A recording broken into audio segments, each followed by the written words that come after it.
ఈరోజు ఈ ఒంగోలు నగరంలో కార్మిక నగర్లో ఉన్నాం మనము రాత్రిపూట. ఇక్కడ ఈరోజు ప్రపంచ దేశాలతోటి పోటీపడి మన భారతదేశం కూడా టెక్నాలజీతోటి కంప్యూటర్ యుగంతో ఆన్లైన్లో తోసుకుపోతున్నటువంటి తరుణం మీకు అందరికీ తెలిసే ఉంటుంది.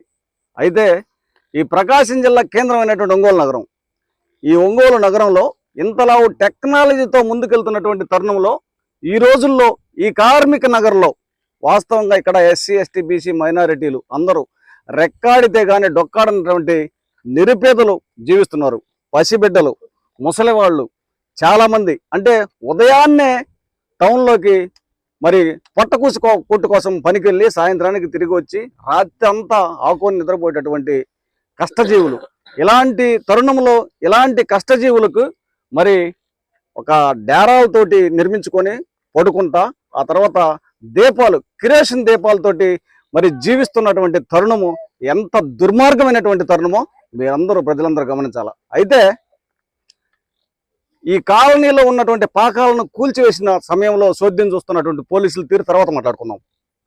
కూల్చివేసిన తర్వాత ఇప్పటికి 20 రోజులు జరుగుతున్నటువంటి తరుణంలో ఇక్కడ రాజకీయ నాయకులు ఒకరు వచ్చి ఒకరి మీద ఒకరు బురద జల్లుకున్నారు. ఇది తర్వాత కూడా మాట్లాడుకుందాం. ఇక్కడ ప్రజలు కట్టేటటువంటి పన్నులతోటి జీతాలు తీసుకునేటటువంటి ప్రజాసేవకులు, ఉద్యోగస్తులు, ఇది అందరికి తెలిసినటువంటి నగ్న సత్యం. ప్రభుత్వ ఉద్యోగి ఎవరైనా పబ్లిక్ సర్వెంట్, ప్రజలకు సేవలు అందించాలా. మేము కట్టేటటువంటి పన్నులతో నువ్వు జీతాలు తీసుకొని బతుకుతున్నావు. ఇలాంటి పరిస్థితుల్లో ప్రభుత్వ అధికారులు రాజకీయ నాయకులను అంటే ఇక్కడ అధికార పార్టీల వాళ్ళు కానీ ప్రతిపక్ష పార్టీల వాళ్ళని కానీ పక్కన పెడితే స్వచ్ఛంద సంస్థల వారిని కానీ ఇక్కడ ప్రభుత్వ అధికారులు ఏం చేస్తున్నారు? చోద్యం చూస్తున్నారు. ఎందుకు నిర్లక్ష్య వైఖరి అవలంబిస్తున్నారు? ఇక్కడ ఈ దుర్మార్గమైనటువంటి పరిస్థితి. కిరసనాల బుడ్లు పెట్టుకొని పొద్దుగూకులు పనిచేసి వచ్చి కూడు అంటే ఇక్కడ కింద కూడు అన్నాలు కూడా పొయ్యిల మీద వండుకొని పడుకొని మధ్యలో దుర్మార్గమైన పరిస్థితి చెప్తున్నా. మధ్యలో పాస్కి కానీ బాత్రూమ్కి కానీ లేచినప్పుడు ఇక్కడ పావులు, తేళ్లు, పురుగు, బుట్ట కరిసి కొంతమందిని రాళ్లు తట్టుకొని పడిపోతా మరి దుర్మార్గమైనటువంటి దోష్టికమైనటువంటి పరిస్థితిలో ఉంటుంటే ఈ ప్రభుత్వ ఉద్యోగస్తులు ఎందుకు నిర్లక్ష్య వైఖరి అవలంబిస్తున్నారు?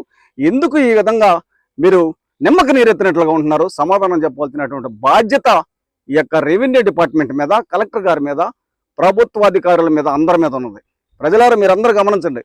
ఇక్కడ వీళ్ళకి న్యాయంగా మాట్లాడటానికి మాత్రం వచ్చి నేను నా ప్రోద్బలంతో లేదా ఆ పార్టీకో ఈ పార్టీకో ఏ పార్టీకో ఆపాదించకాకుండా కేవలం కష్టజీవులు రెక్కాడితే కానీ డొక్కాడినటువంటి మరి కష్టజీవులు దుర్మార్గమైనటువంటి దుస్థితితో జీవిస్తున్నటువంటి ఈ పరిస్థితుల్లో నిన్నటిదాకా చలి బాగా ఉంది, అందరికీ తెలుసు. ఈ డేరాల కింద పసిగుడ్లు పిల్లల్ని, బాలింతలు, ముసలివాళ్ళు కరెంట్ లేకుండా దుర్మార్గంగా మీరు చెప్పండి కళ్ళమిట నీళ్లు పడుతున్నాయి. కానీ ఏం మాట్లాడుతున్నారో ఏం చేస్తున్నారో ఈ ప్రభుత్వ అధికారులు, రాజకీయ నాయకులని పక్కన పెడితే ఒక్కసారి మానవతా దృక్పథంతో ప్రకాశం జిల్లా కలెక్టర్ గారిని 2 చేతులు జోడించి అడుగుతున్నా, అయ్యా ఒక్కసారి తమరు కళ్ళు తెరిచి ఈ యొక్క కాలనీ వాసుల కష్టాలను ఆలోచించండి. రెవెన్యూ డిపార్ట్మెంట్ని ఇక్కడికి పంపండి. వాట్ ఈజ్ వాట్ అని విచారణ జరపండి.